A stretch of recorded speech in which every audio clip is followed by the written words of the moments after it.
The moment is here, you can stop your search. It's Comics by Perch.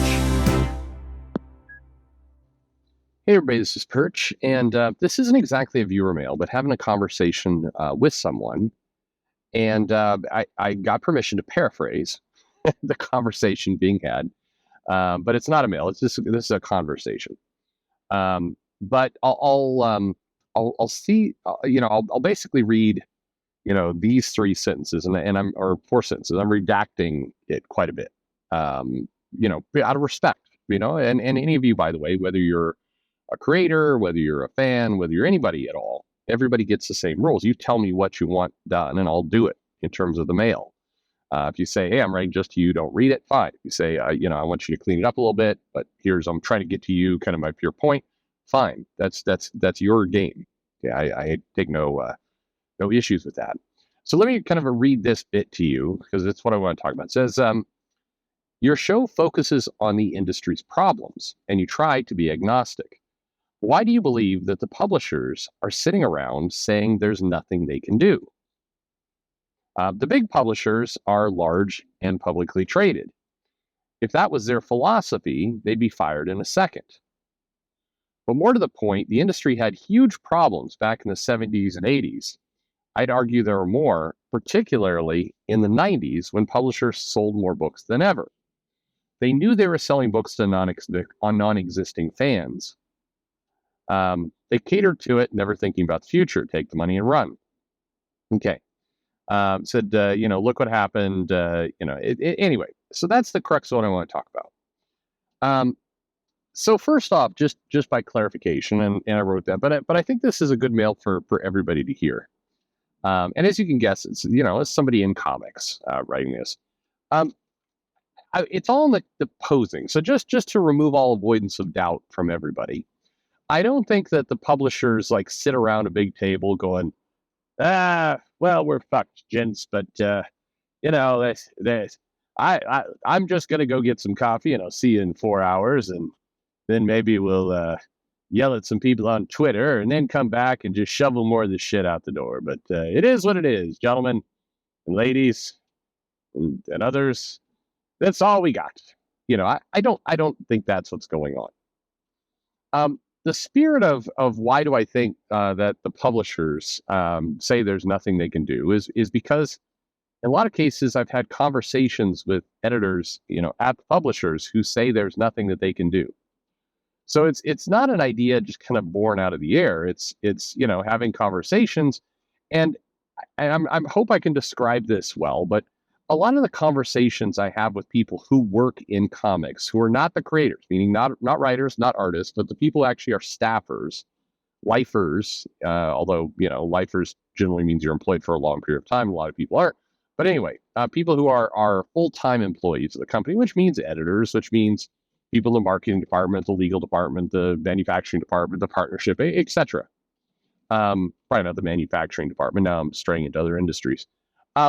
When you say hey, have you considered this? Have you considered X? No, that wouldn't work. That doesn't work. Okay. Have you considered, Y? No. That's not how the fans are. All right. Have you considered Z? No, that won't work. And I swear I've gone through hours of conversation of hey, have you thought about, doing this or that or this other thing, or why don't you try over here? And the answer is this long litany of no, wouldn't, no, we tried that. No, that's a no-go. That's a no-go. And generally speaking, after about an hour of this kind of back and forth casual conversation, I get people saying things along the lines of, the business is what it is, which is one of my least favorite sayings. It is what it is. I always take that. What I hear is, nah, fuck it, I don't know. That's what I hear. I don't portray or believe that people inside the publishers going to their bosses and going inside the company going, this industry is screwed and there's nothing we can do about it. We're just going to have to sit helplessly by and hope for the best. Nobody's saying that out loud. But if you say things like, hey, have you thought about kind of, changing the size format to get your comics into a big box store that seems to be adhering to that format? No, no, no, too difficult. Now, we tried something like that. And what always kills me, by the way, is when I'm talking to somebody who's early 20s. They're like, no, we tried things like that in the 90s. Like, you were not born in the 90s. You were not alive. It's weird for people to cite these things that can't possibly work, or basically get it kind of like, no, no, it doesn't work. And what makes it more maddening is then when you see Scholastic or you see Viz or you see some other company go in there and do it and are successful at it. I've said this before, and it's one of those things over the last year that stuck with me. Was the whatever the marketing VP of marketing, VP of third party relationships, anyway, that of an outlet Five Below, who responded to my question of like, hey, why not more comics here? You got some manga here. Why how about some comics? And the answer of, we'd love to sell them. They're not interested. Now, bear in mind, in a business, it was off. You have to dig. You have to dig for the actual answers to things, because it's not always simple as, no, they just we were like standing there holding out cash, and they're like, nah, I don't want your stupid cash. There's often reasons. Perhaps there was a contract in the way. Perhaps, when they say they weren't interested, it'd be good to get the answer to that. Maybe the answer was, we have an already existing distribution deal, and we can't do it through this channel because it won't work that way. I mean, there's lots of actual legitimate reasons why some of this stuff might not work or might not be able to happen. It's not all just like gross incompetent morons, but sometimes it is a little bit gross incompetent morons. Sometimes it is, because every now and then, and I've talked about these topics a lot. Digital. I'm sorry, digital, and having spoken directly to people in the big publishers recognize the name. Speaking directly to Ira, speaking directly to people who had this job, it was like they were actively trying to avoid a sane, smart business approach. Like they were allergic to it. It was absolutely just baffling. I think, to use a more comic word, gobsmacking, just bizarre. And so that's one. The distribution channel is another. You just see the weirdest possible things. It doesn't mean that the people are bad. No, it just means that in many cases, my theory is that a lot of comic publishers are living in the world of, um, you know, there's institutional knowledge of what works and what doesn't work.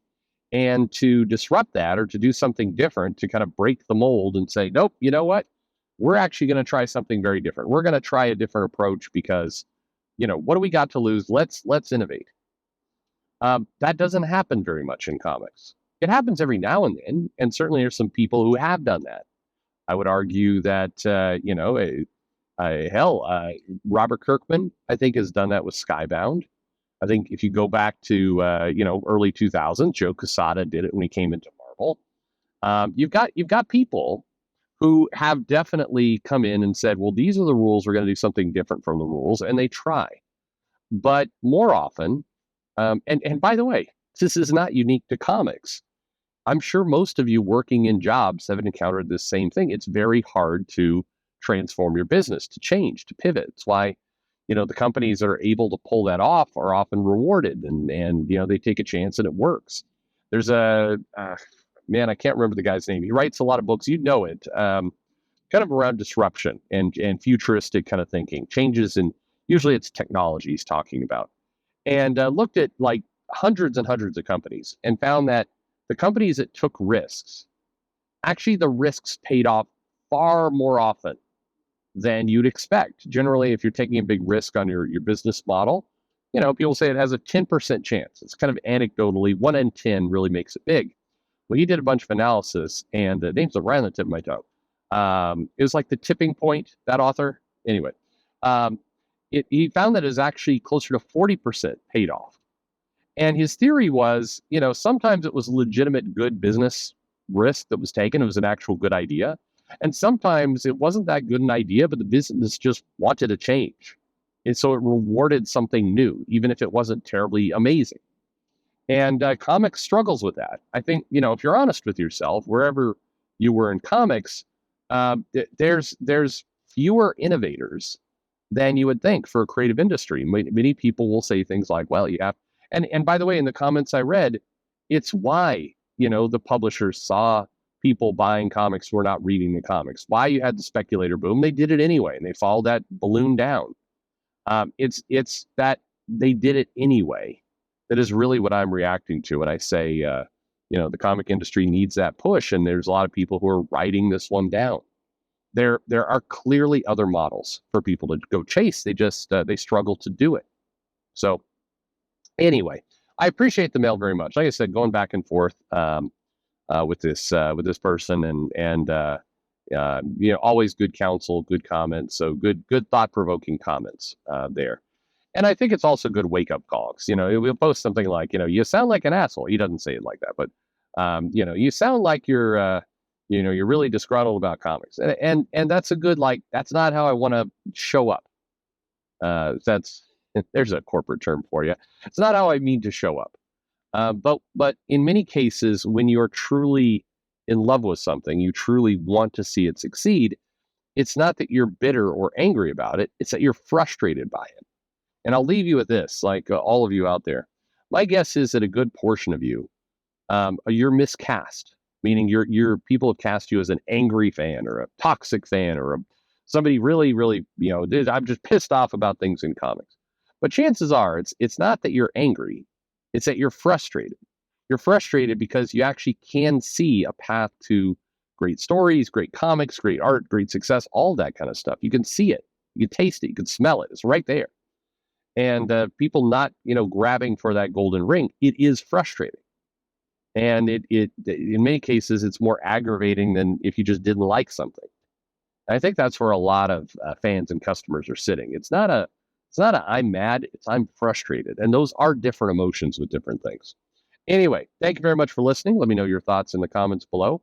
I always say like and subscribe when, in all honesty, I haven't actually looked at subscriber numbers in a long time. Somebody put up like, "Hey, you're doing really well subscriber-wise." I'm like, okay. You put a gun to my head. I couldn't tell you what they are.